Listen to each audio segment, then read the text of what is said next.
മൗലൂദ് എല്ലാവർക്കും കിട്ടുന്നുണ്ടോ? അല്ലേ, എല്ലാവർക്കും കിട്ടുന്നുണ്ട്. തീരെ അറിയാത്തോല് യാ റബ്ബി സ്വല്ലി അലൻ നബി മുഹമ്മദി 10 ചെല്ല, സ്വല്ലി റബ്ബൽ ആലമീൻ അല 10 ചെല്ല, സ്വലാത്തും തസ്ലീമും 10 ചെല്ല. അങ്ങനെ മങ്കൂസ് മൗലിദിലെ ജവാബ് 5 പോപ്പത്തിയല്ല 50 ഉണ്ടാവും അല്ലേ. ഉമ്മയും ബാപ്പിയും മക്കളും ഇരിക്കുക, അവനാൻ്റെ അവിടെ ഉള്ള ചോറും കൂട്ടാനും എന്താ വെച്ചാൽ അത് ഉണ്ടാക്കുക, മക്കളെയും കൂട്ടി ഇരുന്നിങ്ങാണ്ട് ഇതൊരു 50 ചെല്ലിയിട്ട് പടച്ചോനെ എനിക്കും കുട്ടികൾക്കും ഹൗദുൽ കൗസർ തരണേ, പടച്ചോനെ എന്നെയും കുട്ടികളെയും കഷ്ടപ്പെടുത്തല്ലേ, പടച്ചോനെ എനിക്കും കുട്ടികൾക്കും ഈമാൻ തരണേ, പടച്ചോനെ എനിക്കും കുട്ടികൾക്കും ഹൈർ തരണേ, പടച്ചോനെ എന്നെയും മക്കളെയും ക്യാൻസറിൽ കൊടുക്കല്ലേ. ആർക്കാ മൗലൂദ് ഓതാൻ അറിയാത്തത്? ആർക്കാത് വേർക്കാൻ അറിയാത്തത്? അറിയോ? അറിയില്ലേ? എല്ലാ പേരിലും ചെയ്യാം. പിന്നെ കുറച്ചും കൂടി കഴിവുണ്ടോ? സാധിക്കോ? സാധിക്കണോല് നെയ്ച്ചോറ് വെച്ച് കാണും മൗലൂദ് വെച്ചോട്ടെ. സാധിക്കാത്തോല് അസർക്ക് വരാൻ പറയാം, മൗലിയാരോട് അസർക്ക് വരാൻ പറയാം. എന്നിട്ടോ നല്ല നെയ്യപ്പം ചായ ഉണ്ടാക്കി. നെയ്യപ്പം ചൂടാൻ അറിയാത്ത പെണ്ണുങ്ങൾ ഈ നാട്ടിലുണ്ടോ? എന്നാ ഒരു ഉണ്ണിയപ്പം ചുട്ടോട്ടെ. അതും അറിയാത്തവരുണ്ടോ? എന്നാ കുയ്യപ്പം ചുട്ടോട്ടെ. ഈ അപ്പത്തിനൊക്കെ പേര് വന്നത് എങ്ങനെ നിങ്ങൾക്ക് അറിയില്ലേ? അതെ, ഉമ്മ നല്ല നെയ്യപ്പം ഉണ്ടാക്കി, അത് കണ്ടുങ്ങാണ്ട് മകളുണ്ടാക്കി നോക്കുമ്പം നെയ്യപ്പത്തിന്റെ വലിപ്പം ആയിട്ടില്ല. അപ്പൊ പിന്നെ പഴയ ഉമ്മാര് കുറ്റം പറയണ്ടെന്ന് വിചാരിച്ചാണ് ഉമ്മ എന്ത് പറഞ്ഞു, എൻ്റെ ഉണ്ണിയപ്പാണ്. അങ്ങനെയാണ് ഇത് ഉണ്ണിയപ്പായത്. ഇവര് രണ്ടാളും ഉണ്ടാക്കണത് കണ്ടുങ്ങാണ്ട് മരുവോളൊന്നും ഉണ്ടാക്കി നോക്കുമ്പോ അതിങ്ങനെ ഒരു ഉണ്ടയായത്. അപ്പൊ അതിന് അമ്മായിമ്മ പറഞ്ഞത് കുഞ്ഞപ്പാണ്. അങ്ങനെയാണ് ഇത് 3 അപ്പായത്. മനസ്സിലാക്കി? അതാണ് പഴയ ഉമ്മാര് കുറ്റം പറയലല്ല, പിന്നെ എല്ലാത്തിനും ഒരു സപ്പോർട്ട് കൊടുക്കാം. അതാ ഞമ്മക്ക് കഴിവുണ്ടോ, എന്താ അതിനനുസരിച്ച് ചെയ്യാ. ഉണ്ടോ? കഴിവുണ്ടോ? എന്നാ ഒരു 10 മുത്താലിമീങ്ങളെ വിളിച്ചാൽ നല്ലൊരു നെയ്ച്ചോറും കാര്യമൊക്കെ ഉണ്ടാക്കാം. ഉസ്താദിന് 500 മൂലമാറ്റേക്കൊരു ചെലവാകുന്ന വിചാരിച്ച മുണ്ടണില്ലോ നിങ്ങൾ. മൂലമാറ്റൊക്കെ ഒരു 100 ഉസ്താദിന്റെ 500 കൊടുക്കണ്ടേ? അതൊക്കെ പണ്ടേ പതിവുള്ളതാണ്. മുത്തല്ലിമീങ്ങള് പുല്ലിലും കോമാങ്ങ, ഉസ്താദുമാർക്ക് 2 നാടൻ മാങ്ങ, ചെത്തിക്കൊടുത്താൽ കൂലിയുണ്ട് തമാമാന്ന് മാമാന്റെ ഒരു വായത്തല്ലേ അത്, പണ്ടേ കാലത്തല്ലേ. അപ്പൊ അതുകൊണ്ട് നമ്മൾ ഓർമ്മപ്പെടുത്തുന്നത് എന്താ നിങ്ങള്, റബീഉൽ അവ്വൽ മാസത്തിൽ നമ്മളൊക്കെ പെരിയിൽ സ്വലാവാത്തി ചെല്ലണം, നമ്മളൊക്കെ പെരിയിൽ യാ നബി ചെല്ലണം. അത് നമ്മളെ ഐശ്വര്യമാണ്, അത് നമ്മളെ രോഗത്തിന്റെ ശിഫയാണ്, അത് നമ്മളെ ശൈത്താനിയത്തിൽ നിന്ന് രക്ഷപ്പെടലാണ്, അത് നമുക്ക് കണ്ണേറിൽ നിന്ന് കാവലാണ്, അത് നമ്മളെ കുട്ടികൾ നന്നാകാനുള്ള മരുന്നാണ്, അത് ഗർഭിണികൾക്ക് സുഖപ്രസവത്തിനുള്ളതാണ്. സലാമത്തുൽ ഈമാൻ, സലാമത്തുൽ നഫ്സ്, സലാമത്തുൽ ബദൻ, സലാമത്തുൽ ഇർദ്, സലാമത്തുൽ അഹ്ല്, സലാമത്തുൽ ഇയാൽ. അല്ലാഹു റബ്ബി സ്വലാത്ത് സലാം നമ്മളെ വീട്ടിൽ ഇങ്ങനെ ചൊല്ലുമ്പോൾ സലാമത്ത് എല്ലാ വിഷയത്തിനും പഠിപ്പിച്ചിട്ടുണ്ട്. നബിതങ്ങൾ എല്ലാരും സന്തോഷിപ്പിക്കണ ആളാണ്. ആര് കുറ്റം പറയുന്നാൽ ഒരിക്കൽ നിങ്ങൾക്കറിയാം എന്താ രസം. ഇങ്ങനെ നോക്കിയാൽ കിതാബ് അഖ്ലാഖുൻ നബി, നബിതങ്ങളുടെ സ്വഭാവത്തിന്റെ കിതാബ് ഇങ്ങനെ നോക്കിയാൽ എന്താ രസം. ഒരിക്കൽ ഒരു സാധു, ഒരു സ്വഹാബി, ഒരു പാവപ്പെട്ട ആളാണ്. അദ്ദേഹം എങ്ങനെ ജീവിക്കണം എന്നറിയാം. മൂപ്പര് ഞാൻ നേരത്തെ പറഞ്ഞ മാതിരി മൂപ്പര് തൊടൂര്, മൂപ്പര് പറമ്പില് ലേശം മുന്തിരി ഉണ്ടാക്കുന്നുണ്ട്, ഒരു 4 മുന്തിരി തജ്ജ് ഉണ്ടാക്കുന്നുണ്ട്. അതാ മൂപ്പര് ജീവിതമാർഗം. അപ്പൊ മൂപ്പര് എന്ത് ചെയ്തു, മുന്തിരിമേൽ കായ് ഉണ്ടായപ്പോ കുറച്ച് മുന്തിരിങ്ങ പറിച്ചിട്ട് ഒരു ചെറിയ പാത്രത്തിലാക്കിയിട്ട് റസൂലുള്ളാഹിന്റെ അടുത്ത് വന്നു. നബിതങ്ങൾ എടുത്തുകൊണ്ട്, അറബികൾക്ക് അങ്ങനെ ഒരു പതിവുണ്ട്. ഒരു ഒട്ടകം പ്രസവിച്ചാൽ മദീനത്തെ സ്വഹാബാക്കളൊക്കെ എന്ത് ചെയ്യും, മദീനത്തെ സ്വഹാബാക്കൾ ഒട്ടകം പ്രസവിച്ച ആദ്യത്തെ പാല് കറന്നിട്ട് റസൂലുള്ളാഹിക്ക് കൊടുത്തേക്കും. അപ്പൊ മുത്തല്ലിമീങ്ങൾക്കൊക്കെ ഓരിച്ചു കൊടുക്കും. അങ്ങനെ അപ്പൊ ഒരു സ്വഹാബി മുന്തിരി ഉണ്ടായപ്പോ മൂപ്പരത് പറിച്ചിങ്ങാണ്ട് ചെറിയൊരു പാത്രത്തിലാക്കി റസൂലുള്ളാഹിന്റെ അടുത്ത് കൊണ്ടുവന്നു. ആ പാത്രം ഇങ്ങനെ മൂടി വെച്ച് കൊണ്ടുവന്ന്. അപ്പൊ സ്വഹാബാക്കൾക്കൊക്കെ സന്തോഷായി. എന്താണെന്നറിയാം, നബിതങ്ങൾക്കൊരു സാധനം കിട്ടിയാൽ ഒറ്റക്ക് തിന്നൂല. നബിതങ്ങൾക്കൊരു ഹദിയ കിട്ടിയാൽ ഒറ്റക്ക് എടുക്കോ? നബിതങ്ങൾ ഒന്നെടുത്തുങ്ങാണ്ട് ബാക്കി എന്താകും, എല്ലാവർക്കും വിതരണം ചെയ്യും. നമ്മളങ്ങനെയല്ലല്ലേ, നമുക്ക് കിട്ടിയാൽ കൊടുക്കാൻ തോന്നും. ഇന്നാളൊരു മാപ്പിള പെണ്ണുങ്ങൾക്ക് കുപ്പായ എടുത്ത് മാക്സി, അപ്പൊ നോക്കുമ്പോ അത് പറ്റ അയവ, വീതി കൂടുതലാ. അപ്പോൾ പറഞ്ഞു ഇതിപ്പോ വീതി കൂടുതലാണല്ലോ, എന്നാ ഒരു കാര്യം ചെയ്യാം, അത് ഇത്താത്താക്ക് കൊടുക്കാം. അപ്പോൾ പറഞ്ഞപ്പോ ഞാൻ തടി കൂടുമ്പോ ഞാൻ ഏതാണ്ട് അപ്പൊ കൊടുക്കാൻ തോന്നണില്ല. അപ്പൊ പിന്നൊന്ന് കൊണ്ടുവന്ന് നോക്കുമ്പോ പറ്റ ടൈറ്റാണ്.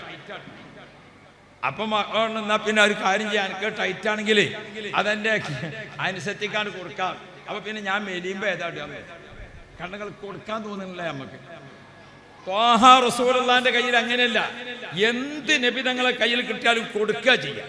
പ്രത്യേകിച്ച് ഭക്ഷണ സാധനങ്ങൾ വന്നാൽ വേഗം കൊടുക്കുക എല്ലാവർക്കും. റസൂലുള്ളാഹിന്റെ അടുത്ത് മുന്തിരി കിട്ടിയപ്പം പതിവ് പോലെ റസൂലുള്ളാഹി പൊതി കെട്ടി വെച്ചിട്ട് അതിനെപ്പറ്റി ചോദിച്ചു, ഇതെന്താണ് മോനെ? നബിയെ, എൻ്റെ പറമ്പിലുണ്ടായ മുന്തിരിയാണ്, ഞാനത് വിറ്റ് ജീവിക്കുന്ന ആളല്ലേ, അതുകൊണ്ട് ആദ്യത്തെ ബർക്കത്തിന് വേണ്ടി തങ്ങൾക്ക് കൊണ്ടുവന്നതാണ്. ആ സാധു മനുഷ്യന്റെ സാധനമാണ്. നബിതങ്ങൾ അതിന് ഒന്നെടുത്തിങ്ങാണ് ഇങ്ങനെ വായിൽ വെച്ചിട്ട് നബിതങ്ങളൊന്ന് ചിരിച്ചു, നല്ലൊരു പുഞ്ചിരി. അപ്പൊ ആ കൊണ്ടുവന്നാക്ക് സന്തോഷമായല്ലേ? എന്താ അഭിപ്രായം? വല്ലാത്ത സന്തോഷായി. അപ്പൊ സ്വഹാബാക്കളൊക്കെ അങ്ങനെ നോക്കി. രണ്ടാമത്തത് ഞമ്മക്ക് കിട്ടുവയ്ക്കാരെന്നാ ഒരു വിചാരിച്ചത്. പതിവ് അങ്ങനെയാണ്. നബിതങ്ങൾ രണ്ടാമത്തെ മുന്തിരി എടുത്ത് അതും റസൂലുള്ളാഹി തന്നെ കഴിച്ചിങ്ങാണ്ട് ഒന്ന് ചിരിച്ചു. അപ്പൊ സ്വഹാബാക്കൾ വിചാരിച്ചു ഇഞ്ഞത്തെ നമുക്ക് കിട്ടുന്നു. മൂന്നാമത്തത് എടുത്തു, റസൂലുള്ളാഹി ഒന്ന് പുഞ്ചിരിച്ച് നബിതങ്ങൾ കഴിച്ചു. അങ്ങനെ 4, 5, 6 ഒക്കെ ആരെന്നെ തിന്നു? റസൂലുള്ളാഹി ഒക്കെയാണ് കഴിച്ചു. ഇവരൊക്കെ ഇങ്ങനെ നോക്കിയെന്ന് നബിതങ്ങൾ ഓരോന്ന് വായിൽ വെക്കുമെന്ന് ചിരിക്കും. അപ്പോ ഇതിങ്ങനെ റസൂലുള്ളാഹി ഒക്കെ കഴിച്ചിന് കണ്ട സന്തോഷത്തിൽ ആ കൊണ്ടുവന്ന ആള് പാത്രം കാര്യമായപ്പോ പാത്രം വാങ്ങി മൂപ്പര് നല്ല റാഹത്തിൽ പോയി. അപ്പോ ഒരു സംഭവം നമ്മൾ പഠിക്കണം. ഒരു ഭക്ഷണത്തിനിരുന്നാൽ ഞമ്മക്കുണ്ടല്ലോ, ഒരു ഭക്ഷണത്തിനിരുന്നാൽ പല കുറ്റവും പറയും. ചില ആളുകൾക്ക് ഭക്ഷണം കൊടുത്താൽ ഒന്ന് മണത്ത് നോക്കും, അങ്ങനെ ഉണ്ടല്ലോ. പോലീസ് നായിന്റെ മൈരാജ് ഇതിലൊന്ന് കിട്ടിയാവുന്ന മണത്ത് നോക്കി അതിനൊരു കുറ്റം പറഞ്ഞ് അതിൻ്റെ ആക്ഷേപം പറഞ്ഞ്. അപ്പൊ പെണ്ണുങ്ങൾ വിചാരിച്ചിരുന്ന മൂപ്പരെ കുറ്റം പറയുന്നത് കേട്ടപ്പോ എന്നാ ഇവിടെ സാധനം ബാക്കിയേക്കാൻ ഒരു മണി അതിൽ ബാക്കി ഉണ്ടാവില്ല, കുറ്റം പറഞ്ഞുകൊണ്ടങ്ങനെ തിന്നുകൊണ്ട് പോയുള്ളൂ. അതൊരു നല്ല ശീലമല്ലല്ലോ. അള്ളാഹിന്റെ റസൂൽ ഒന്നിനെ കുറ്റം പറയില്ല, ഭക്ഷണത്തിനെ ആക്ഷേപിക്കൂല. നബിതങ്ങൾ ആ മുന്തിരി ഒക്കെ തിന്നു. മൂപ്പരാണ് പോയ ശേഷം സ്വഹാബാക്കൾ ചോദിച്ചു, നബിയെ ഇങ്ങനെയല്ലല്ലോ പതിവ് ഇങ്ങനെയല്ലല്ലോ, ഒരാളെങ്കിലും കൊണ്ടുവന്നാലും ഞങ്ങൾക്ക് കൂടി തരില്ലല്ലേ, ഇന്നെന്തേ ഞങ്ങൾക്ക് തരാഞ്ഞെന്ന്? ഇന്നെന്തേ ഞങ്ങൾക്ക് തരാഞ്ഞെന്ന്? അപ്പൊ റസൂലുള്ളാഹി തങ്ങൾ പറഞ്ഞു, മക്കളെ, ആ കൊണ്ടുവന്ന മനുഷ്യനെ നിങ്ങൾ കണ്ടില്ലേ? പാവപ്പെട്ട മനുഷ്യനാ, അയാളെത്തുള്ളത് കൊണ്ടുവന്നതാണ് മൂപ്പര്. ഞാനതിങ്ങനെ കഴിക്കണ കണ്ടപ്പം അയാൾക്ക് എന്തൊരു സന്തോഷായില്ലേ, നിങ്ങൾ കണ്ടില്ലേ? ഓ നബി, അയാൾക്ക് വലിയ സന്തോഷമായി പോയിട്ടുണ്ട്. അപ്പൊ റസൂലുള്ളാഹി തങ്ങൾ പറഞ്ഞു, ഞാനതിന്ന് ഒരു ചൊളെടുത്തിട്ട് മുന്തിന്റെ ഒരു ചൊളെടുത്തിട്ട് വായിൽ വെച്ച് നോക്കുമ്പോൾ കഴിച്ചിട്ട് തിന്നാൻ വയ്യ, അത് തീരെ തിന്നാൻ പറ്റിയ പഴമായിട്ടില്ല. അപ്പൊ ഞാൻ അയാൾക്കൊരു വിഷമം വേണ്ടാന്ന് വിചാരിച്ചിട്ട് ഒന്ന് ഞാൻ വായിലിട്ട് കഴിച്ചിട്ട് ഒന്ന് ചിരിച്ചു, അയാൾക്ക് സന്തോഷായി. ഞാൻ അയാൾ സന്തോഷോട്ടെ എന്ന് വിചാരിച്ച് രണ്ടാമത്തതും കഴിച്ചു, മൂന്നാമത്തതും കഴിച്ചു. നിങ്ങൾക്ക് തന്നാൽ നിങ്ങളത് വായിലിട്ടോടുമ്പോ ഇത് കഴിച്ചിട്ട് വെച്ചല്ല എന്ന് പറയുമ്പോ ആ സാധു മനുഷ്യന്റെ മനസ്സ് ബേജാറാകും. അതുകൊണ്ട് നിങ്ങൾക്ക് തന്നാൽ അതിന്റെ രുചി പറ്റാത്തത് കൊണ്ട് കയ്പ് രുചിയുള്ള മുന്തിരി നിങ്ങൾ വായിലിട്ട് കടിച്ചാൽ അപ്പൊ നിങ്ങൾ അദ്ദേഹത്തെ പറ്റി അത് പറയും. അതുകൊണ്ട് അയാളെ മനസ്സ് വേദനിക്കണ്ട എന്ന് വിചാരിച്ചിട്ട് ഞാനത് മുഴുവനും കഴിച്ചതാണെന്ന് മുഹമ്മദ് റസൂലുള്ളാഹ്. നബിതങ്ങളെ റഹ്മത്ത് കണ്ടങ്ങൾ. ഒരു പെണ്ണും നമുക്ക് ഭക്ഷണം കൊണ്ടുവന്ന് വെക്കുമ്പോൾ കൽപ്പിച്ചൂട്ടി ഒരു മുടി എടുത്തിങ്ങാണ്ട് ഭക്ഷണത്തിലിടുവോ? ഇല്ല. ഒരു കറി ഇങ്ങനെ വളമ്പുമ്പോ ചിലപ്പോ ഒരു മുടി കിട്ടിയ ചില ആണുങ്ങളെ പണി എന്താ പറയാ, ആ മുടി ഇങ്ങനെ പൊന്തിച്ചു പിടിച്ചിങ്ങാണ്ട് നാലാക്കി ഇങ്ങനെ കാണിച്ചു കൊടുത്തിട്ട് എവിടെ നോക്കി ഇങ്ങനെ ഉണ്ടാക്കിന്? ഓ എന്താ! അപ്പൊ മൂപ്പരെ കണ്ണിങ്ങനെ കണ്ട തീവണ്ടിന്റെ ലൈറ്റ് മതി. അള്ളാഹുവിന്റെ റസൂൽ ഇഷ്ടപ്പെടുന്ന സ്വഭാവം അതല്ല. ഒരു പെണ്ണും മുടി ഇതിൽ ഇടൂല. പിന്നെ അബദ്ധത്തിൽ വീണുപോയതിന് നമ്മൾ ആക്ഷേപിക്കാൻ പാടുണ്ടോ? കുടുംബ ജീവിതത്തിന്റെ സന്തോഷം, അമ്മായിമ്മയും മരുക്കളും ഉമ്മയും മക്കളും, വാപ്പയും ഉമ്മയും, പ്രിയപ്പെട്ട മുഅ്മിനുകളെ, നമ്മളൊക്കെ വീട് സ്വർഗമാവണം.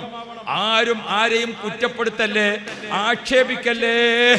മറിച്ച് നമുക്ക് എന്താണ് വേണ്ടത്?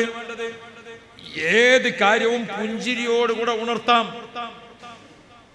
അപ്പൊ ആ മുടി കിട്ടിയത് മെല്ലെ കാണാതെ അവിടെ വെക്കുക, അങ്ങനെ ഒരു സംഭവം അറിയാതെ. പിന്നെ ഭക്ഷണമൊക്കെ കഴിച്ച എല്ലാവരും പോയിട്ട് സ്വകാര്യത്തിൽ പെണ്ണുങ്ങളോട് പറയാം, പിന്നെ ഒന്ന് ശ്രദ്ധിക്കണം കേട്ടോ, കുട്ടികളോടൊക്കെ ഒന്ന് പറയണം, ആ ഭക്ഷണത്തിന് മുടി കിട്ടിയത് വലിയൊരു മോശമാകാൻ പാടില്ല നമുക്ക്, അല്ലേ? അതാ വേണ്ടത്. നമ്മളത് അപ്പാണ് പൊട്ടിത്തെറിച്ചിട്ട് അല്ലാഹുവിന്റെ റസൂലിന്റെ സ്വഭാവ ഗുണം മുത്ത് നബി സല്ലല്ലാഹു അലൈഹി വസല്ലം കഴിച്ചണ മുന്തിരി കൊണ്ടെന്ന ആളെ മുഖത്ത് നോക്കിയിട്ട് അതിങ്ങനെ കഴിച്ചിട്ട് പുഞ്ചിരിച്ചു. നിങ്ങൾക്ക് തരാതിരുന്നത് നിങ്ങളെ കയ്പ് അദ്ദേഹത്തിന് മുമ്പിൽ കാണിച്ചാൽ അയാളെ മനസ്സ് വേദനിക്കും. അയാളെ മനസ്സ് വേദനിക്കണ്ടെന്ന് വിചാരിച്ചിട്ട് ഞാനത് മുഴുവനും ഞാൻ തന്നെ കഴിച്ചതാണെന്ന് ത്വാഹ റസൂലുള്ളാഹി അന്ത ഉമ്മും അം അബു മാ റഅയ്നാ ഫീഹിമാ